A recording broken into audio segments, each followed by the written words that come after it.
Friends, my name is Halide Edip Adıvar. I am a Turkish writer, politician, academician, and teacher. I am also known as Halide, the Corporal. Would you like to know me better? I was born in our house that I call Vitvisteria in Istanbul in 1884. My mother passed away when I was little and my grandmother raised me. She was cultured, educated Ottoman lady. For these reasons, my grandmother was the person I was the most influenced by in my life. Since I was a child who loved to read and learn, my father attached a particular importance to my education. Tutors would come to our house and I would take piano lessons. At the request of my father, I studied at Üsküdar American Girls College. Poet, philosophers, and statesman Rıza Tevfik Bölükbaşı taught French literature to me. I also took lessons from Salih Zeki, an important mathematician of the period. I was the first Turkish girl in history to graduate from this college. Thanks to English that I learned well, I made translations. I translated the life of stories of famous English mathematicians and a few books from English literature into Turkish. I told love in my first novels, such as Seviye Talip and Handan.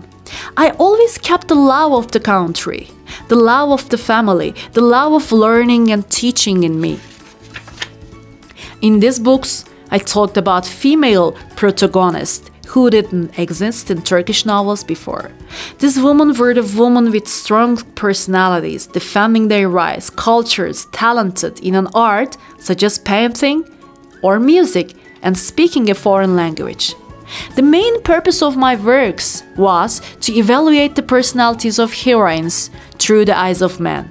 Thus, women who were kept in the background in the society would be noticed and come forward.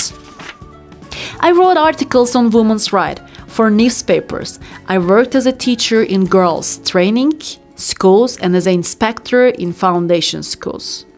My famous novel, Sinekli Bakkal, came about thanks to my acquaintance with old and outskirt neighbors of Istanbul due to these duties. These events in my novel, Sinekli Bakkal, which described the situation of Turkish society in the period of Abdülhamit, were focused on with political and social problems. My novel attracted a lot of attention because it told about poor families, rich mansions, and the palace surroundings, and Istanbul in the time of Abdülhamit. This award-winning work of mine became the most printed novel in Turkey. During the Balkan Wars in Europe, women began to bear a more important place in social life. During these years, I was one of the founders of the Women Upgrade Association and work in charity works. The Balkan Wars had ended in 1930. I left teaching and started working as a general inspectorate of girls' schools. I was in this post when the world I started. With the invitation of Cemal Pasha, I went to Lebanon and Syria to open a school. I opened 2 girls' schools and orphanage in the Arab states. After the Turkish armies evacuated Lebanon and Syria, I returned to Istanbul. I told about the party of my life up to this point in my book called Mor Salkımlı Ev. Following the occupation of our country, protest rallies were held one after the other in Istanbul. I was a good speaker. For this reason, I came forward at the Fatih meeting. This rally was the first open-air rally. I left a big mark on the minds with my speech. I also attended the Üsküdar, Kadıköy, and Sultanahmet meetings. I was the president of Ankara Red Crescent. I also wanted to join the army and conveyed this request to our leader Mustafa Kemal Pasha by telegram. I let him know by asking how willingly I wanted to take part in this war. He assigned me to the front headquarters. I became a corporal during the Sakarya War. I was promoted to Sergeant Major because I served successfully throughout the war. Türk'ün ateşle imtihanı, Ateşten Gömlek, Kalp Ağrısı, Zeyno'nun Oğlu are my books inspired by the events I witnessed during the War of Independence. I owe this to my experiences in the war. I was awarded the Medal of Independence for my contribution in the war. The War of Independence ended with the victory of Turkish army. After the proclamation of the Republic, I wrote for the newspapers Akşam, Vakit, and İkdam. I lived in England for 4 years and in France for 10 years.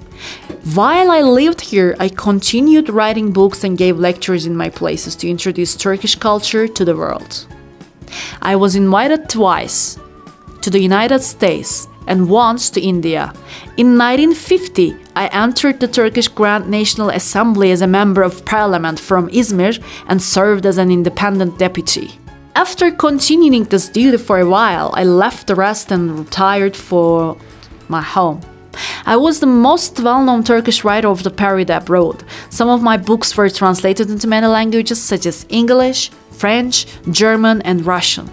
I owe this success to my stable and courageous character rather than training I have received. Women, our mothers, are the first teachers. That's why I talked about the importance of women's and children's education in my works.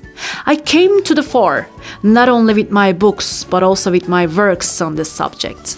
Never give up the struggle for the things you believe in and want to do, no matter what the circumstances.